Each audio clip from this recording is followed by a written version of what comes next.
Back. Oh, I see. I'm sorry. Okay. Wow. Kufar just got home and he said 2 buildings in front of his are on fire. Okay, we got. Okay, we're live. Here we go, folks. 4, 3, 2, 1.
All right. Well, Kufar, Akbar, everybody, welcome to another edition of the Crossing the Crescent discussion group. This is a blog talk radio program dedicated to rightly dividing the truth between Christianity and Islam. We are here every Tuesday evening at 6 p.m. Eastern Time.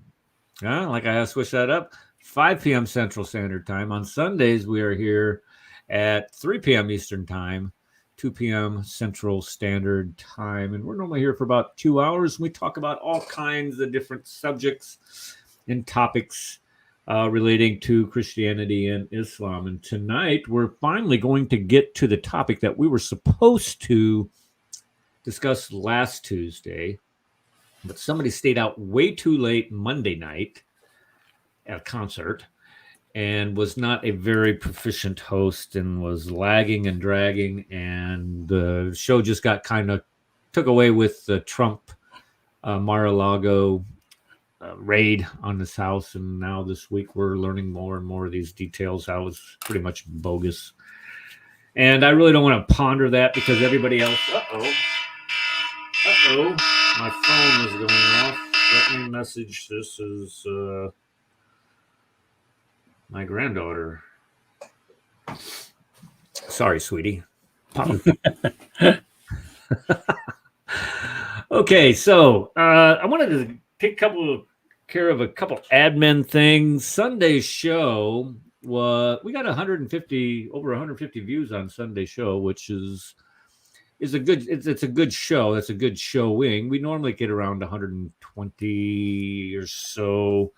But 150 was pretty good. So congratulations, Mr. Radical Moderate, for making the show interesting. Put a 9 in Surah 9:5 or 9:29, whatever it is, but the whole chapter's this. They call it the chapter. The sword of the verse, or the verse of the sword, is 9:5. But they call the chapter. What do they call? What's kind of a nickname for the chapter? It's the only one that doesn't start with the Bismillah, because there's no mercy in it. I guess it really doesn't matter. But it was a good show, very informative. So called the chapter of repentance. Called what? I would call it the chapter of death. What do you call it? Shepherd's repentance? What? The chapter of repentance. Repentance. Repenting to Allah. Yeah, no, I don't think so. But you can think that. But it was a good show, and I appreciate everybody that came and contributed to it. Al-Toba, that's the technical name for it, Al-Toba, but it's kind of a, boy, hallelujah, she's always over it on it. Absolutely right.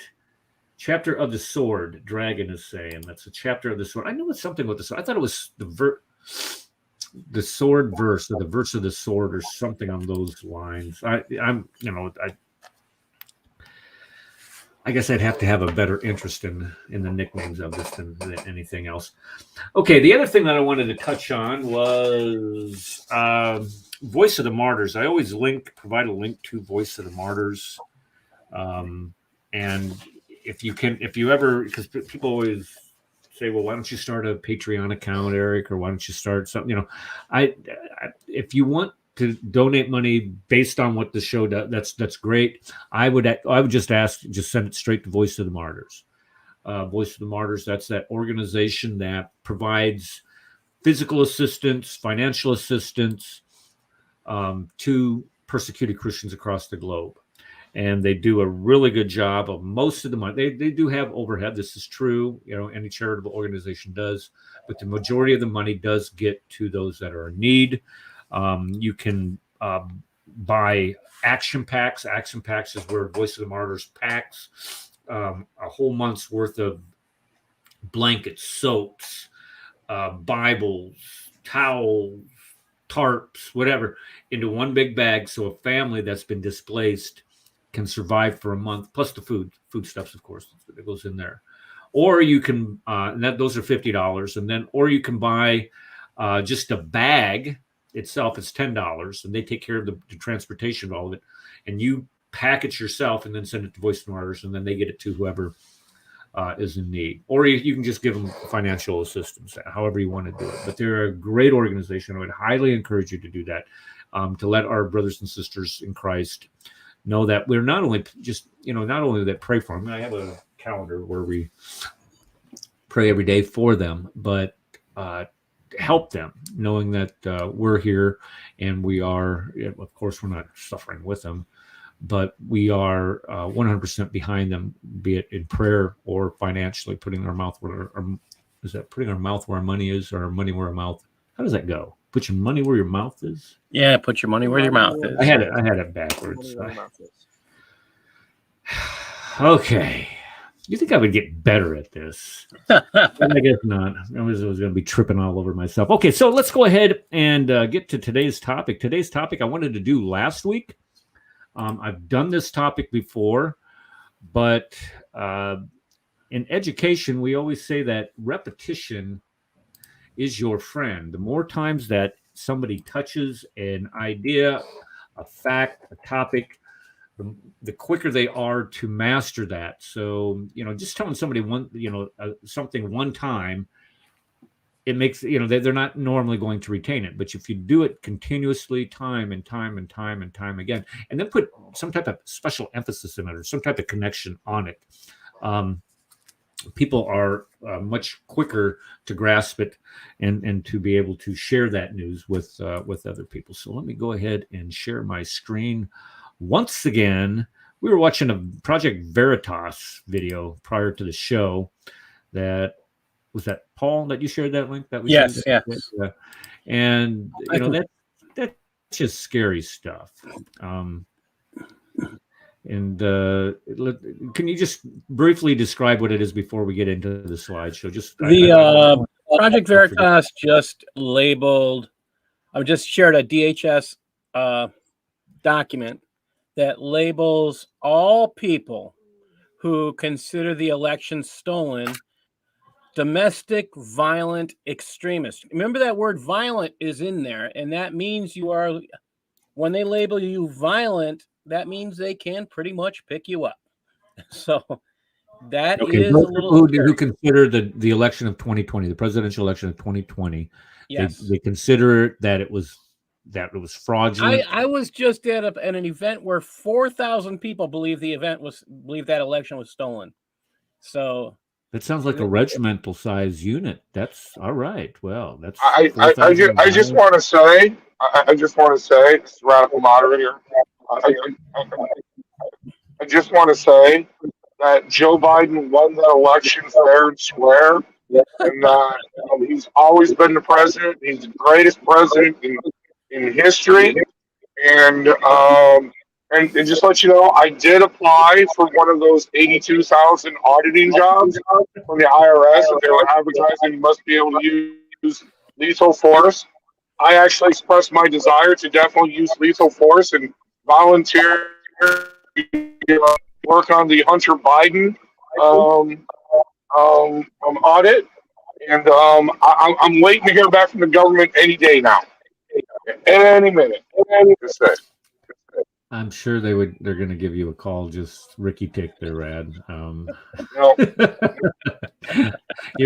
He wants to work on the Hunter Biden audit. I want that job. Good luck if that ever happens. Okay, so domestic violent domestic. What is it? Domestic violent terror. What is DVE, it? domestic violent extremist. Extremist. So that Okay, means so- it empowers the FBI, the DHS to actually, by giving you that label, you are borderline labeled a terrorist. Okay. So anybody who thinks that if you don't think that it was Joe Biden got 30% more votes than Hillary Clinton did. Think about that, folks. 30%, but he got 81 million. She got 65 million in 2016. He got 81 million. And remember, he hid in his basement for most of the election. Right, he didn't even campaign, for crying out loud, hiding out from the COVID. He loses of the 20 bellwether counties that have decided the presidential election. I don't know, in the last 70 years, 50 years, that if a candidate won this county, they won the presidential election. Okay, not the state, but the county within certain states. These counties have pretty much been predictors of the presidential election. Joe Biden won 1 of those counties. He lost 19 of those counties. All of the ballot stuffing into these boxes that we see on YouTube and on that Dinesh D'Souza film, 2000, that's just something that didn't affect anything. So, you go ahead and call me whatever you want to, but I would just prefer to call myself informed. That's all. Okay, let's get to it, shall we? Yes, we shall. Okay, the problems with Mecca. Now, what we're going to do is we're going to be looking at the historicity of Mecca itself. We're going to Wait. I'm sorry, Eric. I just want to add one thing here. This is serious business. Paul, you didn't you grasped it somewhat of the violent extremist thing. No, saying that you are violent means that if the DHS or FBI approaches you, that's a felony stop. That's weapons drawn. In other words, if you get put on a list as a violent extremist, any law enforcement agency in the world in America, pulls you over for a simple traffic stop, it flashes on their computer screen, violent extremist, felony stop, weapons drawn. You see what I'm saying? So, no, that is very serious implications to label us as these violent extremists, because that means any interaction with the police, if that pops up, their weapons are drawn on us immediately. You know what I mean? That's all I want to say. You're muted, Paul. Paul, you're muted. Paul, you're muted. Paul, you are muted. He's exactly correct. If those labels get put on you, it's scary. Those things can happen. Just do what you normally do. You pull over, you be polite, you just follow directions. And, again, my thing would be get a hold of a good lawyer and sue the pants off them for the label.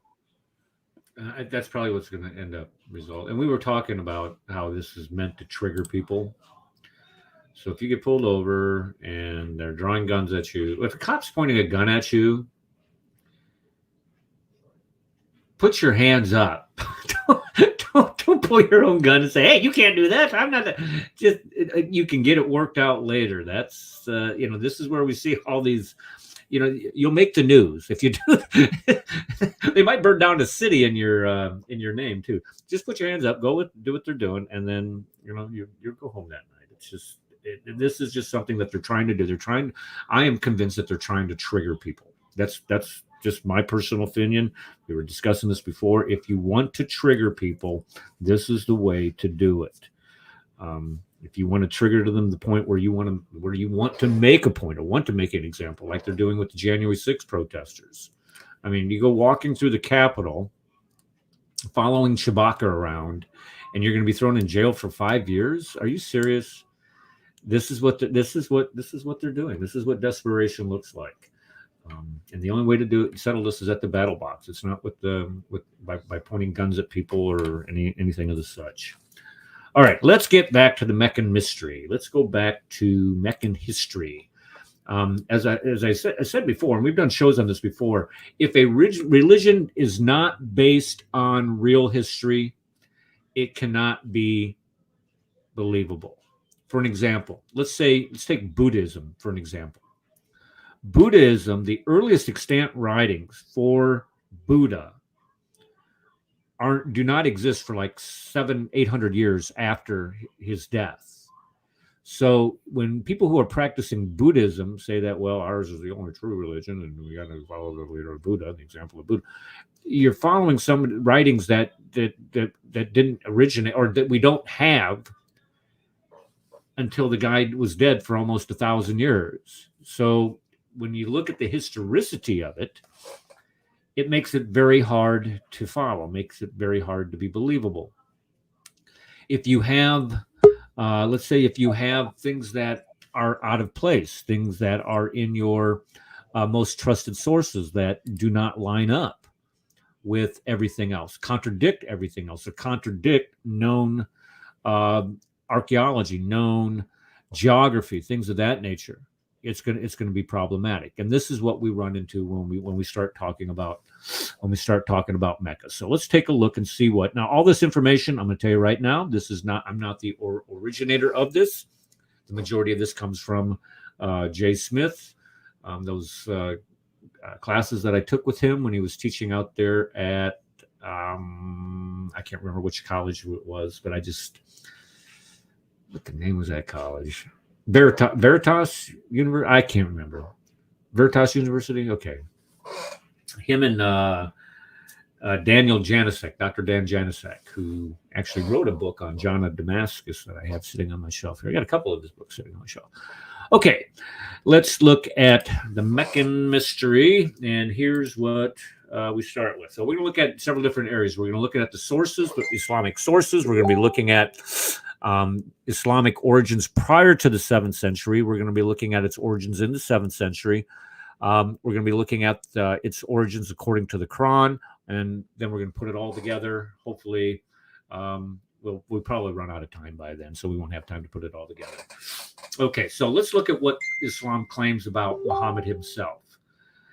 All of the people that are followers of Muhammad, all Muslims who follow Muhammad, will make these claims. What are they? Well, for the last 1,400 years, they said that Muhammad was the last and the greatest of all the prophets. He's called the seal of the prophets, as a matter of fact. And the Quran, this is the revelation he received from the angel Jibril, and who has received it from Allah. And it is eternal, and it is unchanged by mankind. And Islam is supposed to be the final religion, and it's based on what Muhammad did and said during his life and on the teachings of the Quran. And that all is combined and culminates into what we call the Sharia. But if it's based on these sources, can you trust these sources? That's the question we're asking. Can you trust these sources? Well, let's take a look at this, because when we look at them and evaluate them and compare, what we would do is we call it comparing and contrasting these things against, let's say, the Bible or any other work of history. They just don't work out. And here's why. Okay, so we have a timeline. Let me get my laser pointer here. Laser pointer. Right here is 570. Now, Muhammad was supposedly born in 570 AD, almost 600 years after, 630 years after the death of Christ. And let's see here. It emerges Muhammad's born 570. The Quran is revealed about 610. So this would be,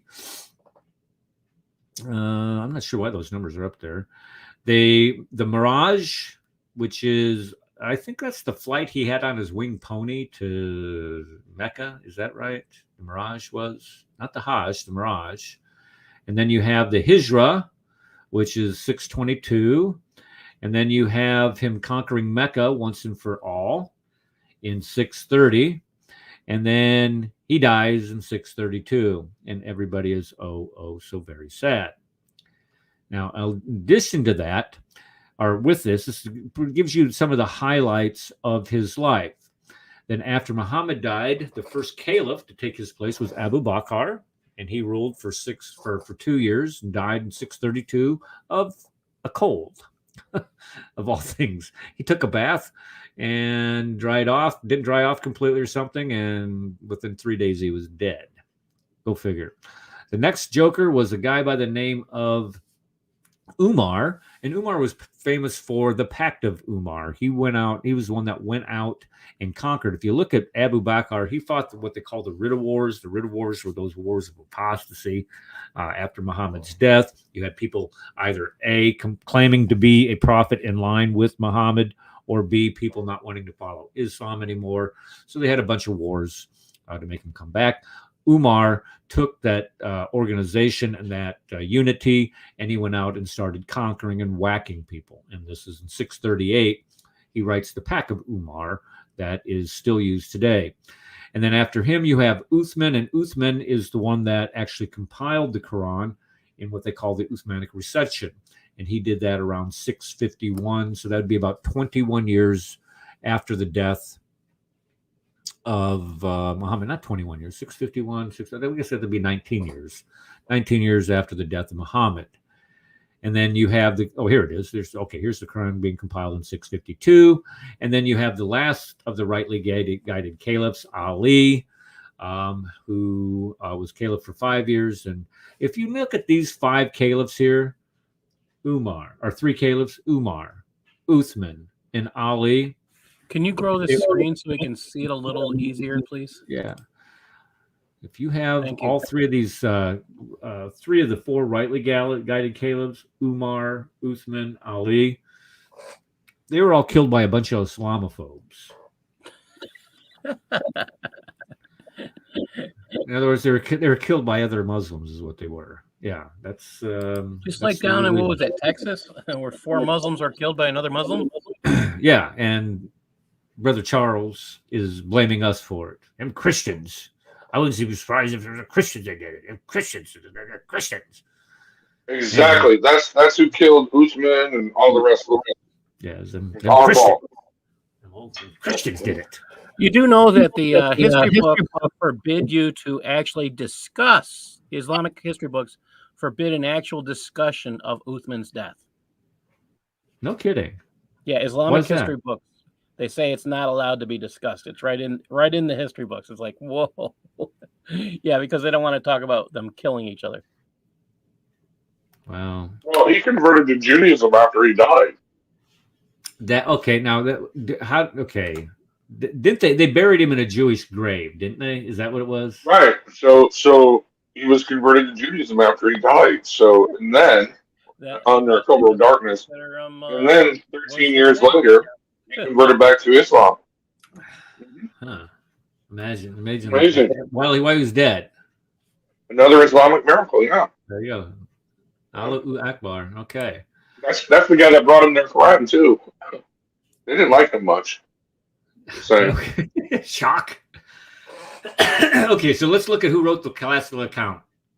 Were these people that were that are given credit for writing the classical account of Islam with Muhammad? So let's take a look at this.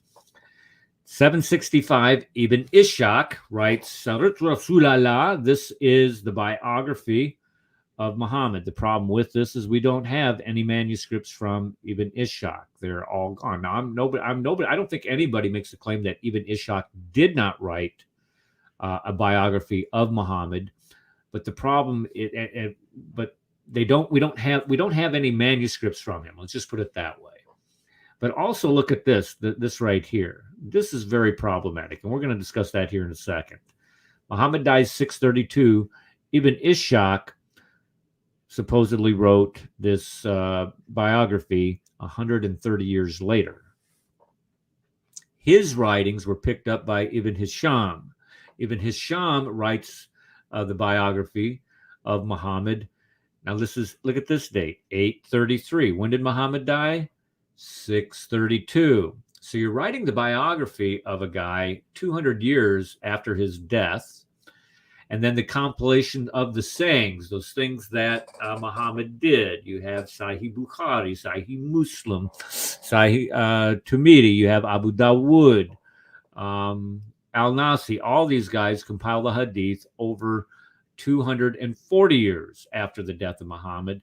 And then you have the Takrif, which is the history, and the Tasfirs, the commentary by people like Al-Tabari, almost 300 years after the death of Muhammad. So look at these dates here.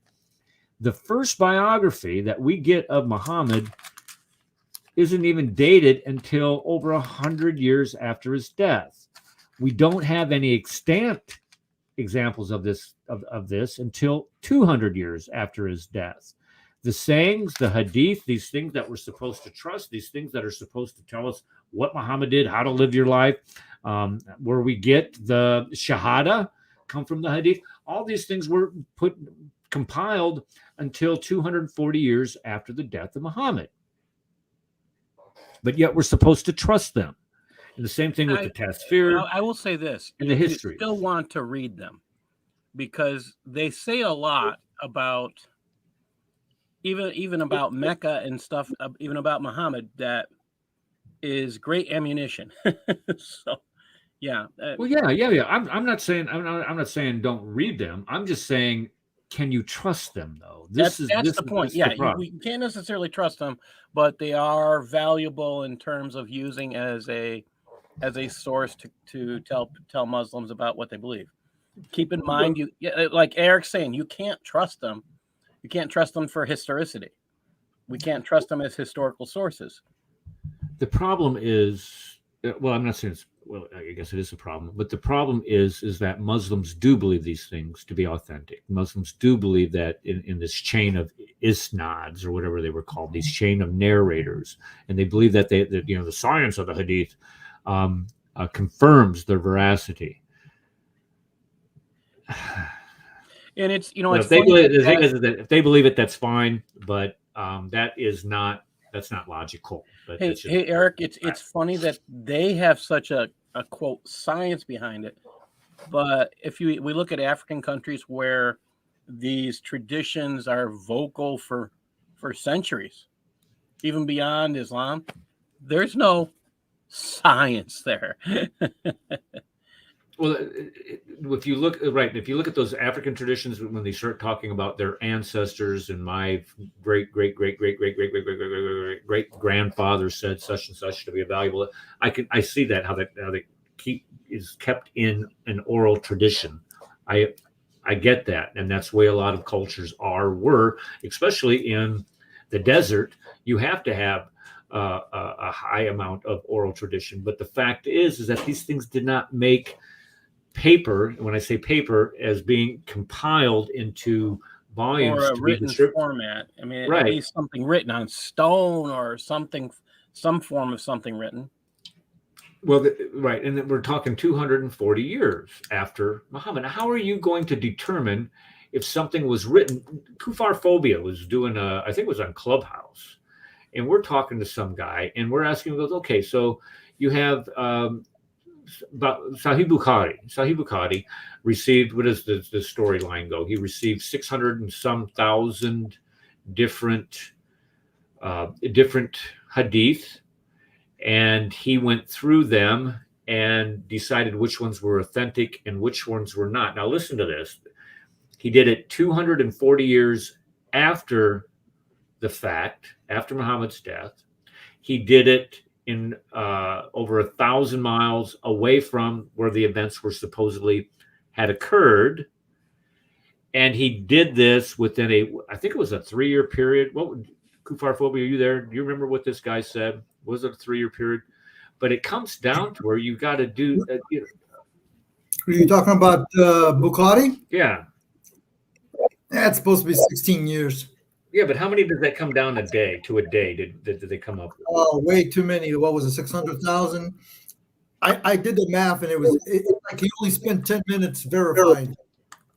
Yeah, that's for every single one. Whether is this authentic or is this not? And it's just crazy that they would believe these things. But they'll swear up and down that these things are authentic. They'll get on their podcast and say, "Well, we know this happened. Why? Well, because the Islamic sources say so." Don't you know the science behind the Hadith, Eric? Well, where do you get the science from the Hadith? From the Hadith. That's how you get the science of the. That's where you learn the science of the Hadith. You get it. It's circular. It's stupid. It's a tautology. Okay, let me get back to what we were doing. I'm sorry, I get sidetracked sometimes. Okay, so we look at the dates, and the dates are centuries after Muhammad lived. Okay, so let's look at the standard Islamic narrative for this. All right, Muhammad dies 632 AD. He dies of natural causes from food poisoning. That's not funny. He dies with they think is because of the result of the food that he got from that Jewish woman who he killed her entire family and then asked her to cook him a dinner.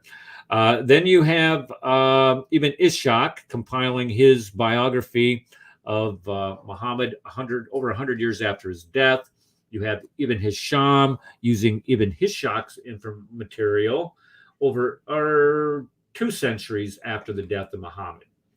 So you have Al-Wadi, which are Waqidi. He talks about some of the military histories, the battles that go on. Now look at when we're talking about battles that occurred, and we're talking about battles that occur in this time period here, after the death of Muhammad, or even during the life of Muhammad, 200 years after the fact, 200 years removed from the dates. How can you get any type of degree of accuracy or authenticity from that? Let's look at the sayings of Muhammad, the hadith. The hadith with Bukhari is 870. That's the earliest one, and he has the most. Then you have Muslim, 5 years after Bukhari. Then you got Tirmidhi. Then you have Ibn Majah. Then you have Abu Dawud and Al-Nasi. Was that 1, 2, 3, 4, 5, 7? Those are the 6 of them. Those are the 6 popular ones. And then you have Al-Tabari and his commentary around 923 AD, almost 300 years after the death of Muhammad. So the first biography is over 200 years after the death of Muhammad. That's the biography. And then we have Abd al-Malik. This was, I think, like the 7th or 8th caliph. I can't remember. His grandfather was, he was the one that killed or had Ali killed and basically took it out of the family line or whatever. It's no longer a rightly guided caliph. And then this is the Umayyad, the beginning of the Umayyad Caliphate. And then you have the Abbasid Caliphate after that. Now, let's look at this and compare this to George Washington. George Washington led the American Revolution. The American Revolution was 1775 to 1781. Washington, they put 1776 because of the Declaration of Independence. But he was in charge of the Continental Army in 1776. This would mean that we would have the first reference to George Washington. Nobody talking about George Washington until 1839. So what is that? 25, that's 40. What is that? 65 years? Am I right on that? 40 plus 25 is 65. You have 65 years. Nobody mentions George Washington anywhere. But yet we're supposed to believe what George Washington did, what George Washington said, according to these people who finally started talking about him 65 years after he died. That makes no sense. But that's what we're asked to believe according to the standard Islamic narrative. You have stories, which would be the biography of George Washington. The biography of George Washington wouldn't be written down and published until 1977. Jimmy Carter was president in 1977, for crying out loud. This is 200 years after the Declaration of Independence. 200 years after these famous things that George Washington did. But yet we would have to believe these things. Why? Because this is an authentic biography, don't you see? We can trust this biography, don't you see? Forget the fact that it wasn't written down for 200 years. We need to just shut our mouths and trust it. And then you would look at the speeches that he made. That would be the equivalent of the Hadith. These are the things that George Washington did. These are the things that George Washington said. Of course, you have to believe these things. Why? Well, because we say so. These are authentic. We know they're authentic. Why? Because people memorize these things. And people had good memories back then. It was an oral culture back then. There was not enough paper back then. So naturally, we're going to have people give us these speeches that George Washington gave verbatim and the lessons that he taught us. And then you're going to get the history of the American Revolution and how George Washington contributed to it. But we're not going to be getting that for another, what is that, 45 years? Yes, sir. That's the equivalent. Then when we start making a side-by-side comparison using real history, today's history, based on the writings that Islam has to confirm the prophethood of Muhammad, these are the distances, the dates, the distances that you would have from original source material to extant material today. Yeah, but you said it, Kafir. The George Washington and the Americans, they didn't have the science of the Hadith. You see, if they would have had the science of the Hadith, then you could believe American history. And then you would know that George Washington was a good Muslim. But because Kafir have corrupted your own scriptures and do not have the science of the Hadith, you cannot believe that the Revolutionary War actually happened. Show me the proof. Because if you weren't there, then you can't know it happened. Stop being a reader and being a repeater. And I just had this idea that, okay, what was it? Oh my gosh, how could I just lose it? It was what were you saying is the science of the Hadith behind that? And I wasn't there, George Washington. How can you believe that? Yep. Oh my gosh, how could I miss that thought?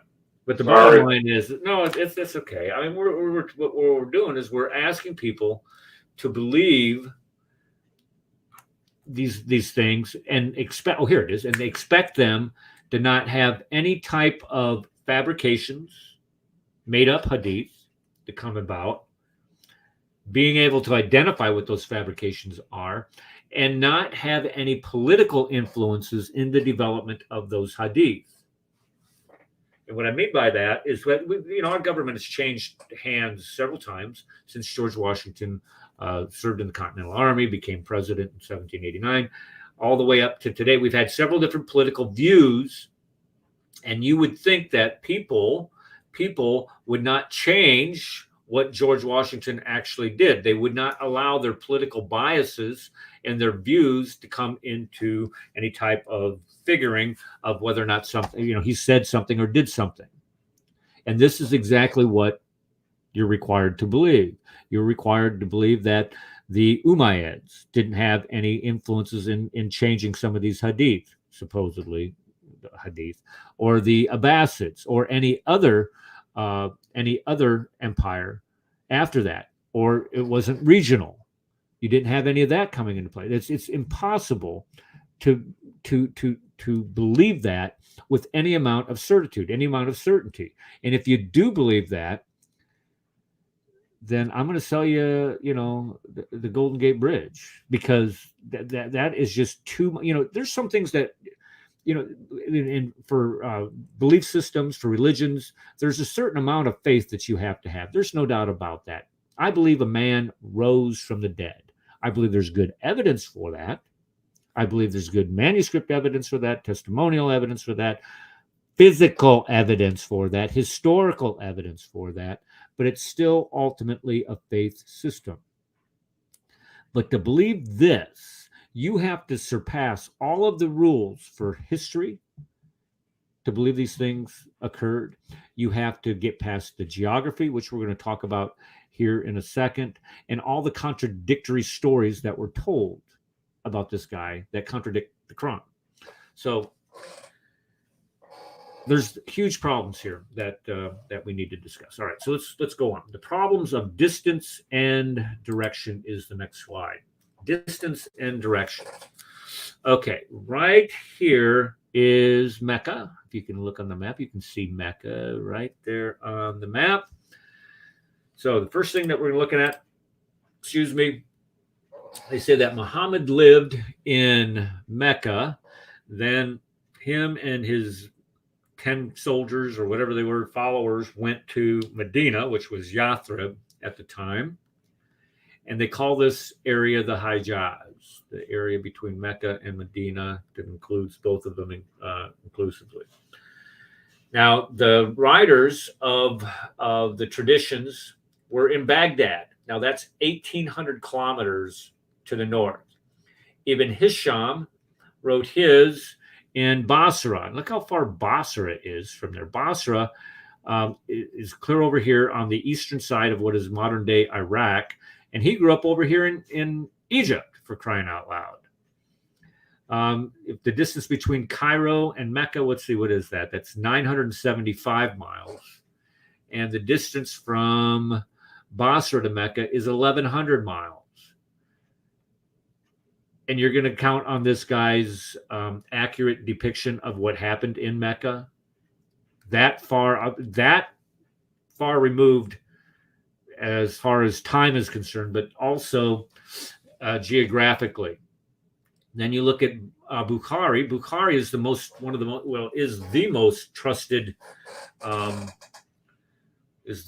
trusted of all the hadith compilers. Oh, I'm sorry to hear that, Andrew. Andrew had COVID. Congratulations. Yes, it is survivable without a vaccine. I agree 100%. I've had it twice, and it is survivable without the vaccine. We are being, Paul, if I say something, I'm going to get myself in trouble. I better be quiet because what if Petra is Mecca? And that's once again, hold on. Once again, we got to issue disclaimer. Crescent, blah blah blah, does not condone or endorse anti-vaccine policies. We are 100% for the vax. Vax is good. Vaxes will keep you safe and keep you away from having COVID. Wear the mask for the rest of your life and get triple, quadruple, double, super duper boosted, and you will still get COVID. well, because we know the vaccine works, right? Dude, if you get COVID, then you know it's working. Yeah. I mean, just think how stupid that is. We'll get the vaccine to prevent you from getting COVID, but when you do get COVID, you know the vaccine's working. And if you don't get it, we're going to kick you out of the military.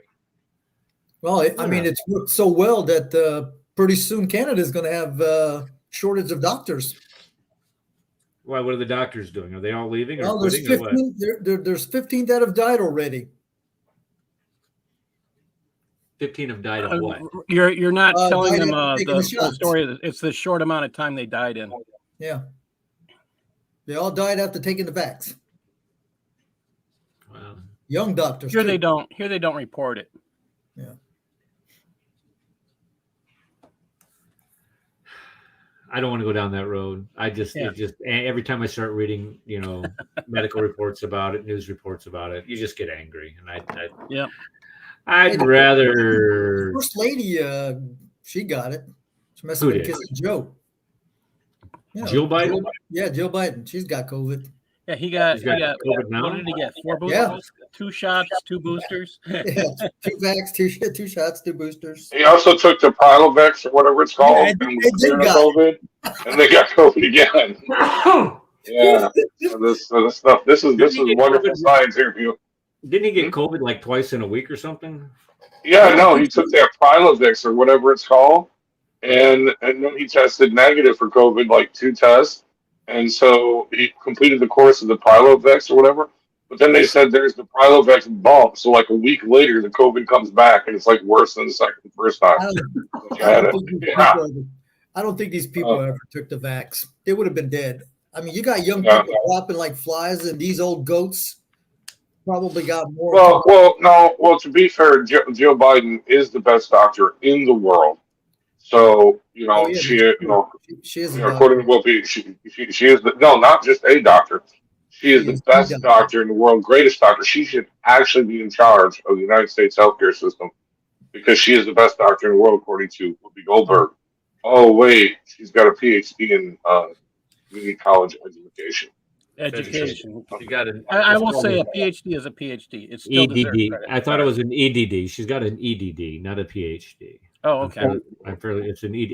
It's a doctorate in education. That's true, but it's still a. I mean, there is a lot of work involved. Still, yeah. There's anything to get a doc.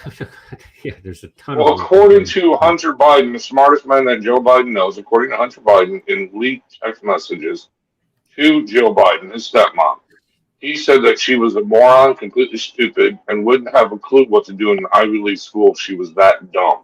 Because anybody can get a PhD or an EDD or whatever, or VD at a it's at VD or VD at a community to teach in a community college, but it takes an extra special kind of Hunter Biden stupid to go to an Ivy school. So yeah, so according to the smartest man that Joe Biden knows, Hunter Biden, Joe Biden's a moron. I'm just saying.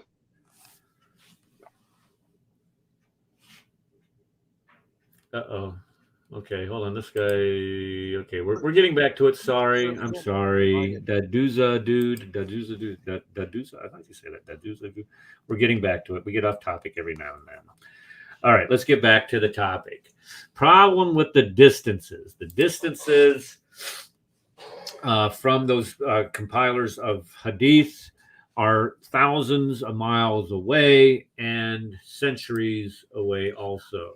I think you have to also talk about. I mean, the average people were traveling on animals. They were traveling by foot. There was no car. There was no train. There was no plane.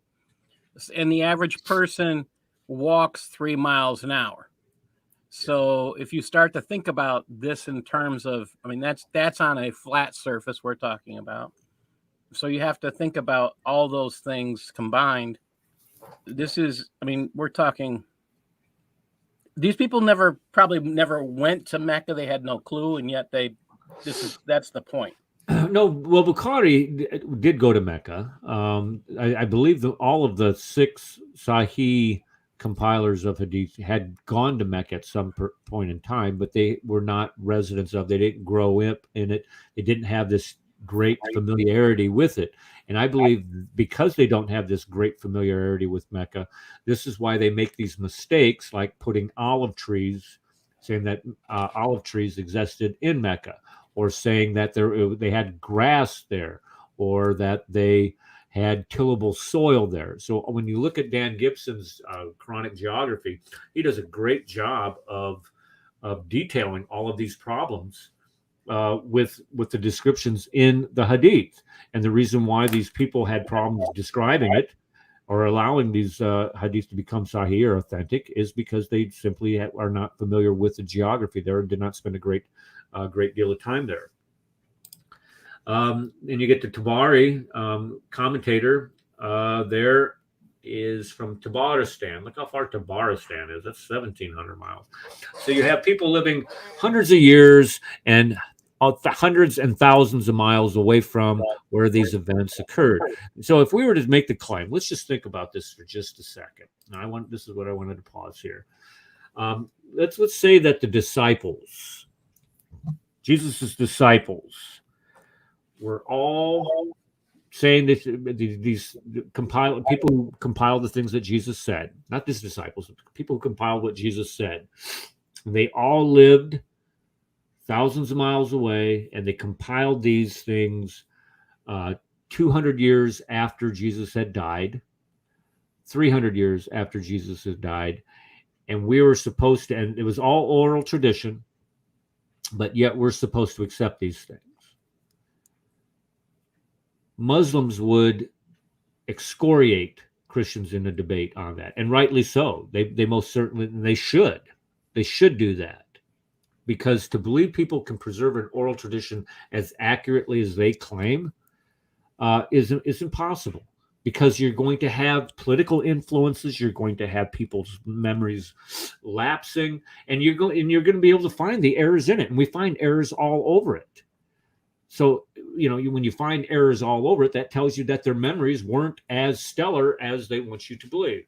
not only in the preservation of the hadith, but also, of course, the perfect preservation of the Quran. Okay, let's get going. Okay, the problem with northern hegemony. You're looking at the Islamic traditions are saying things occurred down here in Mecca and in Medina, but when you look at where these people are writing from, they're writing from way far north. Cairo, Baghdad, Basra, Tabaristan, Bukhara. These are hundreds and thousands of miles away. And these areas are where the Abbasids originated from. So the Abbasid Empire exists over 100 years after the death of, or begins over 100 years after the death of, over 100 years after the death of Muhammad. But yet we're supposed to believe what the Abbasids had to say about this over a century later? Oh, come on. Whoops. Sorry, Red. Did I just remove you? There we go. Put it back. There we go. Also, the writers of the traditions, they worked 300, 400 years after Muhammad did. Ibn Hisham is 200 years. Bukhari is 240 years. Tabari is almost 300 years. And then lastly, when you look at all these material, it's way too far away. It's way too late in order to be trustworthy. How can you trust sources written this far away and this far from the events that they're opining upon? When we look at the Gospels, we have a chain of narration of the Gospels. We know that the Gospels were written early. And if you have any questions about that, I would encourage you to go to Christian Table Talk on YouTube.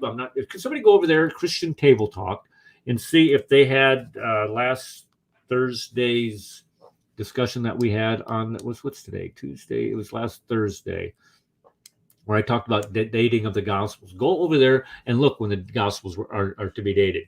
And then what you have to also know is that we have a chain of writings authenticating those Gospels that were written early.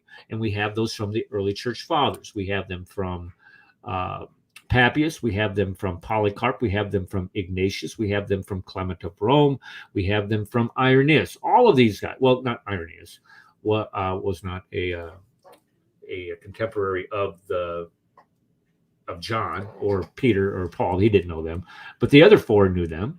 Papias knew John. I think Papias also knew Peter, if I'm not mistaken. Clement of Rome knew both Peter and Paul. Polycarp knew John. Ignatius knew John. So all of these guys knew the disciples of Christ and were in a position to write what was verifiable at that time. And we have their writings. Unlike here, you just have oral tradition. That doesn't work out. Okay, let's go back to the slideshow. All right. So, we're going to compare Christianity. I'm sorry, I shouldn't have done that. All right, Christianity. We're looking at where these Gospels were written 15 to 60 years after the death of Christ, and even that 60-year mark is too far out there as far as I'm concerned. Where Islam, you have 200 to 300 years. So, which one would you think would be more authoritative? So, if we look at having depend on the sources for Jesus. For Muhammad, Jesus would not even we wouldn't find anything until around the Council of Nicaea, for crying out loud, if we were to make a comparison here, a fair comparison. When we look at Christianity's emergence according to our traditions, the scholars are going to put the dates for the book. Oh, I see where they went. For these, let's put them on a timeline here. Okay, Jesus dies about 30 AD. The book of Acts, we know that the book of Acts was written around 62, 63 AD. Paul's letters were written around 40. When we look at his epistles, they're written around 15 to 34 years after the fact. Then the book of Mark is written about 20 years after the fact. I know these are not in order on the timeline, but it's just to give you some idea. So actually Mark and Paul would be on this side of the book of Acts is where it should be, but please forgive me. I didn't make this. Blame Jay Smith. No, don't blame Jay. Okay. Matthew and Luke, written around 55 to 60 AD. And then John, we know that John was written prior to the destruction of the Jewish temple, 67 to 70 AD. And that's 35 years after the fact. So those are really close. About 20 to 25 or 35 years after the death of Christ, we have just about the entirety of the New Testament written down. Now, that calls into question one of the issues that was raised on that table talk, Christian Table Talk show, was when was the book of Revelation written? Does anybody have any idea when Revelation was written? Anybody want to opine on that? Provide some type of idea? The book of Revelation? Yeah. The book of Revelations? Yeah, book of Revelations, I actually believe I believe all books of the New Testament were written before 70 AD because there's no mention of the destruction of the temple. That's point number one. But scholars, they would put Book of Revelation somewhere around 90 AD, I believe. But I think it was a lot sooner than that. And actually, there's internal evidence too, because if you look at it from a preterist or partial preterist position, there is a code that they are talking about a certain emperor at the time. Okay. I think it was Emperor Nero, maybe, or maybe the one that came after Nero. I forget which one. But yeah, it was definitely written. In my belief, it was definitely written. All the books were definitely written before 70 AD. Definitely. Yeah, I tend to agree with that because of what you just said. There's no mention in any of the New Testament. I mean, if you look at the New Testament's in entirety, we don't find any mention of the destruction of the temple. The Jewish temple, the greatest, that would have been the greatest event in Jewish history, coming from people who were Jews, who were very Jewish. Their entire upbringing was Jewish, and to say that that they wouldn't have recorded something like that, made mention of it somewhere. That's just too much to ask. I mean, that's just stupid. The D'Souza dude says that Corinthians was written within months of Jesus' resurrection. Yeah, 1 Corinthians 15, verses 3 through 7, I believe is what you're referring to. Yes. Yeah, Nero was emperor at the time John was written. When did Nero? Nero was in the 60s, wasn't he? Let me pull that up. Emperor Nero date of Nero date. Nero 54 AD to 68 AD. So yeah. So if Nero was, if they're writing the book of Revelation, that the end date on that is 68 AD when they're sacking Jerusalem. Very good. All right, let's get back to the slideshow. Okay, so all the New Testaments lived in the same place. Just think about this. All of the New Testament writers live in the same places Jesus did. They know the culture. They know the language. And many of them knew Jesus himself. So when we look at Islam's late dates, we can say with some certainty that it didn't exist in the 7th century, but it was more of an evolvement of that. The citation right here is from Humphreys. And if you look at the Quran itself, they're scholars who are looking at it critically now are not saying that it was revealed to one man, but it evolved over a period between 50 and 100 years. And you have Wayne Wansborough, Cal Rippin on that, Lester, I can't remember his first name, but a lot of these guys have written literature on that. But here's, I think it was actually longer than that. And here's why. If you look at the Sana manuscript is a palimpsest, and that means that you have the writing on it, but underneath there was something written there before. And what they did was they washed that off and then wrote over what was underneath it. Okay. And we know this because what you can do is you can see where the pens scratch the leather, where they were on the writing material. Okay. and it's different. The writings that are there now are older than were the ones that were washed off. So you have an involvement, I agree, of the Quranic message, proof of it in the Sana manuscript. But with that, on the Sana manuscript, you also have the carbon dating from that. Now, there are some dates that place it, yes, in the 7th century. I agree with that. But there are also dates, carbon dates, that place it back in the 5th century, in the 6th century, meaning hundreds of years before Muhammad even lived. I call it the Quran before the Quran.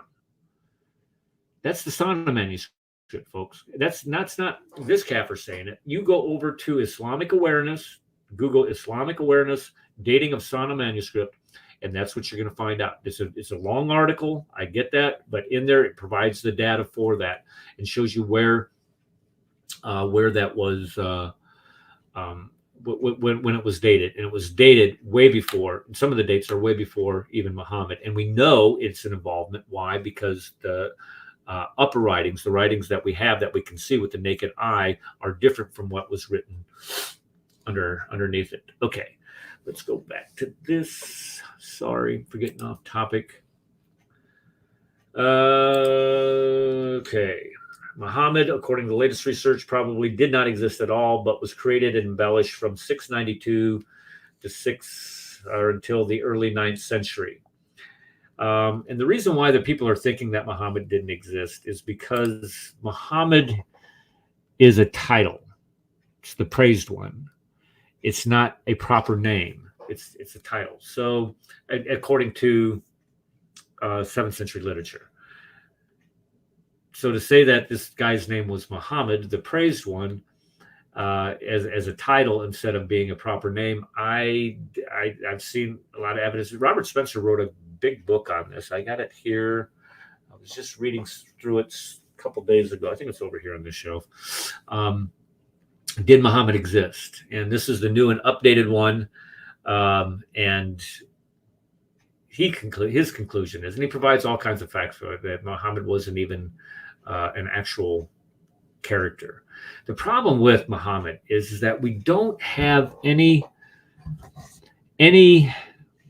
references to him from other than Islamic sources within. I think Al-Malik in 691 when he puts his name on the Dome of the Rock, says that, oh, this is Muhammad by name. He names him by name, and that's 60 years after this guy's death. And that's an Islamic source. So outside of Islam, we don't have anything for. Well, I don't know how long that is. He's only mentioned 4 times in the Quran. Say it again. He's only mentioned 4 times in the Quran. Right, by name. He's not an essential person even in the Quran. Yeah, you could make that. I agree. You could make that argument. I mean, we don't know. I mean, they mention a prophet. They don't put the 2 words prophet and Muhammad together. They call him the prophet, the messenger. Yeah, they don't call him a prophet. They call him the messenger. Right, the messenger or the servant of Allah.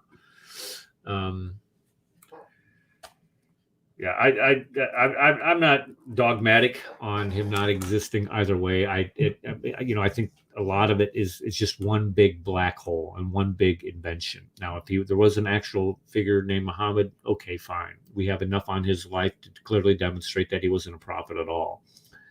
But if he wasn't, then that even creates even a bigger problem. So when we start talking about the historicity of Islam and you make those comparisons and juxtapositions next to Christianity, there is no comparison. I mean, there is no comparison. When people start challenging you, who wrote the gospel? It's a gospel according to John, it's a gospel according to Mark, a gospel according to Luke, a gospel according to Matthew. We have no idea who wrote that. Well, they have the Quran is according to, they got a whole Ishtan on the Quran. And it all comes down to one person, this dude, somebody, I forgot his name, who actually the Hadith say, maybe it's not the Hadith, maybe it's something else. I think it might be Hadith too. But they say he was a liar and he stole books and he was a perjurer I mean, that level of detail, I mean, that really kind of pisses people off. He once borrowed a book from me and he never returned it. I'm like, dude, that level of detail, I mean, that's kind of precise. You know what I mean? Or, he took one of my books and he said that he wrote it and he didn't. You know? So it all boils down to this dude. Got Hops? Is this who you're Yeah, talking about? Hobbs, yeah. It all boils down to him. Okay, he pointed at Hops. Yeah. What's even funnier, so they don't even have this Hobbs guy because what they got the Quran according to this, according to that, according to Hobbs, according to the Muslim who became a Jew after his death was murdered by Muslims. Yeah, they didn't like him at all. And then became a Jew, and then later reverted, because he brought him the Quran, the official Quran. And then even then, it's according to a bunch of other people. And then even that, it's then according to the angel Gabriel, which only Muhammad had interaction with or ever heard. He would sound like a braying camel. So pretty much, and of course, nobody was there because that's important. So they don't even know. So they got the Quran according to, well, a dude that stole other people's books and was a liar. And, that's, you know what I mean? But it's even better because you were mentioning the science of the hadith. Every one of those Ishnad chains, they will sit there. If they don't like it, they will find something like one of the people was old. Obviously, people get old. It's like, yeah, he was really faulty in his memory early on, so you can't really trust his hadith. Like Kenny, stop. Just like Kenny. That sounds just like. Dude, he's the greatest Islamic scholar of all time, man. Two classes at Mishka. Mishka, not Michigan, Mishka. Mishka. I need a palm desk. Okay. Let's finish this part up here. Let's go back to it. All right. So what can we conclude about all this? We can conclude that the history is late. It's too late. And it can be fabricated and it was fabricated later on. So the concerns that we have, if this history of Islam is created so late and not contemporaneously, why did it take so long to write this down? Are you going to try to tell me that somebody think this is that really bothers me? This is what really bothers me. You have somebody that is considered a prophet of God, and he's got thousands of people that believe that he's the prophet. And you can't get people to write stuff down. You have to memorize it. Really? You're going to have people memorize it instead of writing this down? I mean, you run an entire city that is supposed to be the center of all trade, the mother of all cities, and you can't get people to write this crap down? That's very problematic. That's a bitter pill to try to get people to swallow. Secondly, let's see, the people that were there, were they literate or not? I understand there's a lot of illiteracy at that time. But when you look at, people that lived in Basra, Baghdad, Damascus, Jerusalem, Cairo, then they conquered all the way to Spain and India by 685. You're going to tell me that they couldn't find literate people there to write this stuff down?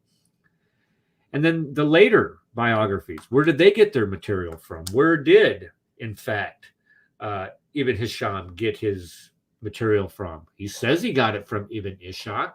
Well, how do we know that? Could he have just made it up? He even admits that he edited out some of Ibn Ishaq's stuff. So how do we know?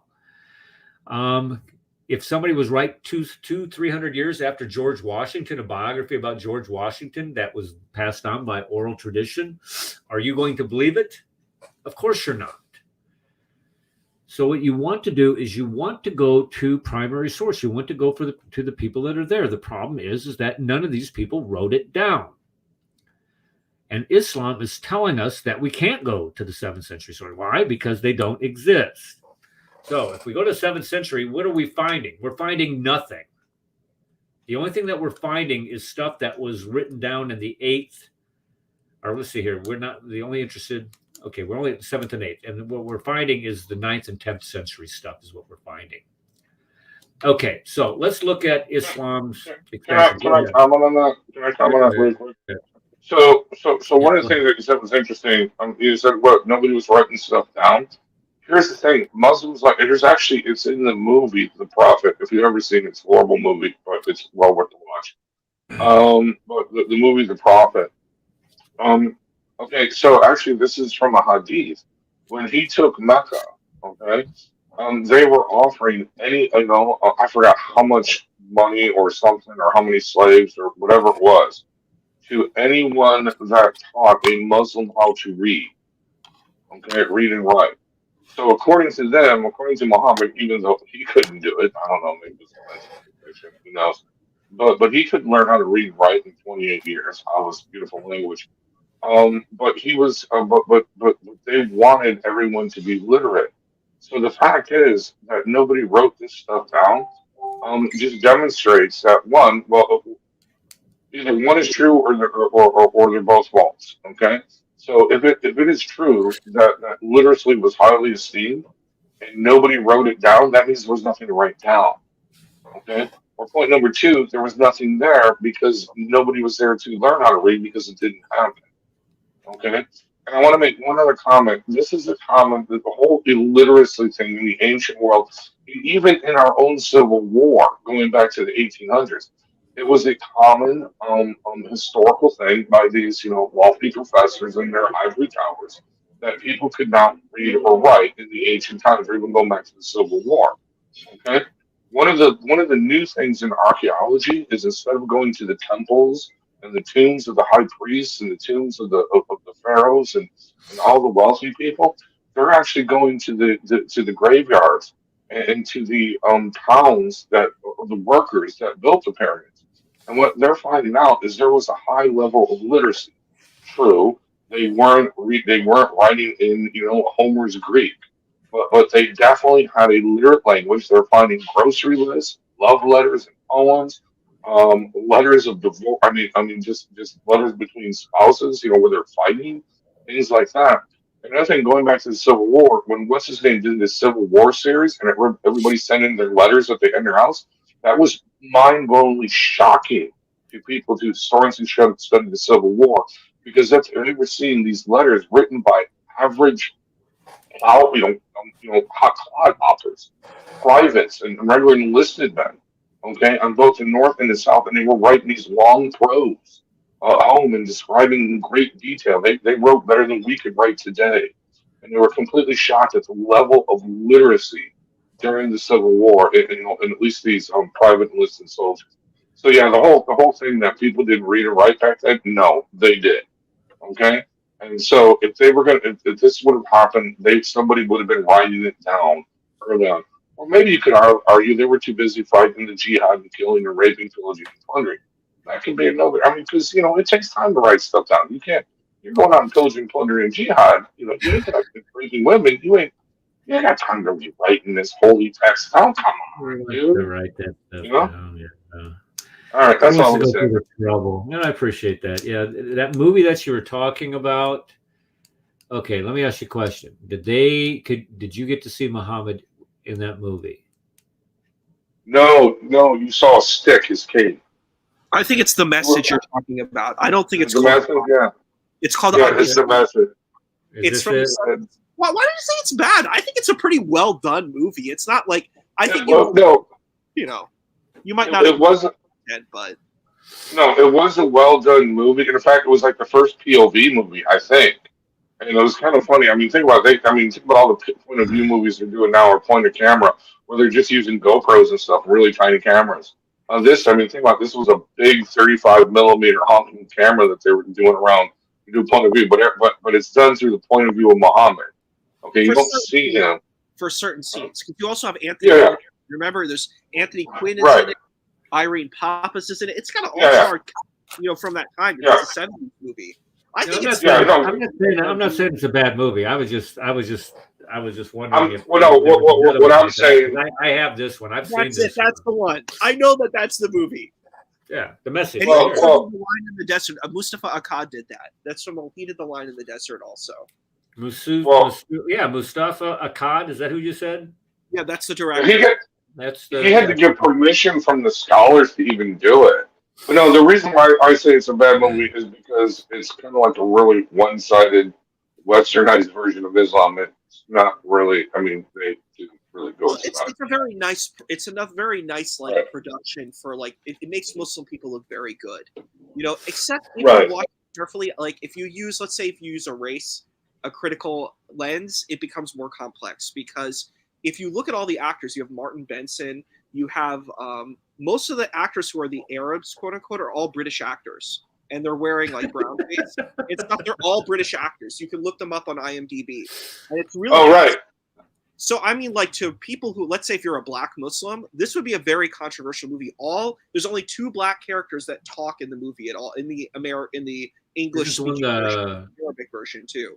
The guy that does the call to prayer. The Nagashi, who is a Jamaican actor, and Bilal, who's played by, I think, like maybe he's a Senegalese origin actor.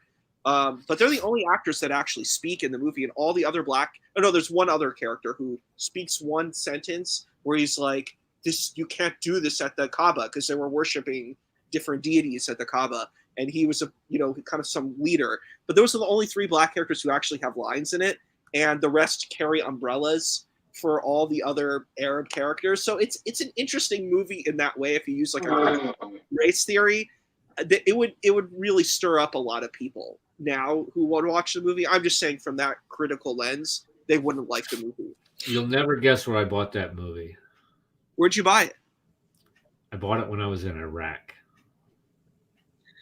I could get that because it's a movie, but there's also an Arabic version. I've seen the Arabic version too. And well, they were selling it. They were saying they had on the base that I was on. They had Iraqi nationals come in. They set up like shops there and sell us stuff.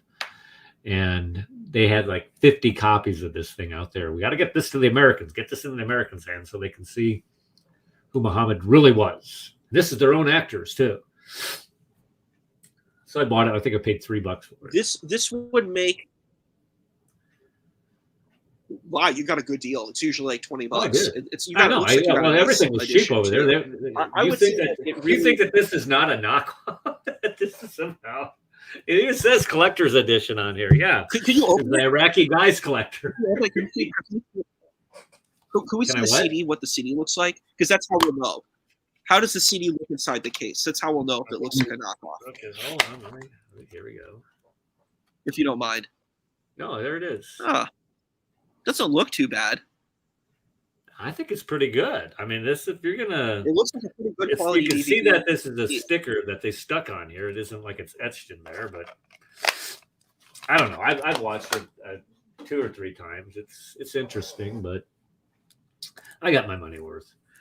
Okay, let's. Well, the thing is, it makes the look really good. Like that's what it does overall, and I think that's the goal of the movie. And they got the scholars to agree on a lot of things because you couldn't. But it's weird. It actually doesn't make sense at certain places. I'm like, why does it show Hamza, but it doesn't show Ali? Like, I don't understand that. You know what I mean? It's very interesting that they show certain people and they don't show others. It's from a Sunni thing. It's from a Sunni perspective. But I'm shocked, Eric, that you didn't get your shahada after watching that movie. I'm really shocked. Yeah. Well, I haven't changed my religion 7 times in the past year and a half either. So that might have something to do with it.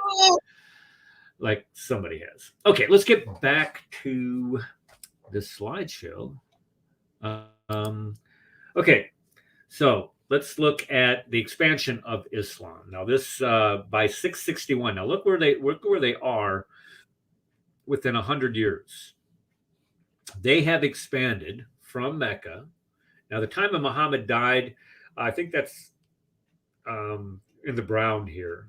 You go all the way up to what is now Jordan and over here on the east coast of the Arabian Peninsula.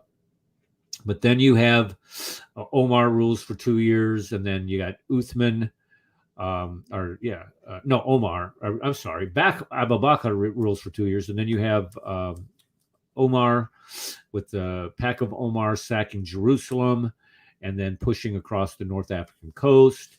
And then you have Uthman and Ali pushing all the way into the Hindu Kush and going, under al-Malik and the Umayyad Caliphate, going all the way into Spain, for Pete's sake. They got to Tours, France by 732. They were finally turned back by Charles the Hammer Martel in Tours, France, for crying out loud. So this expansion was absolutely startling for the Persian Empire. The Persian Empire was the Persian Empire had been weakened so much with its wars with the Byzantine Empire that it was easily conquered.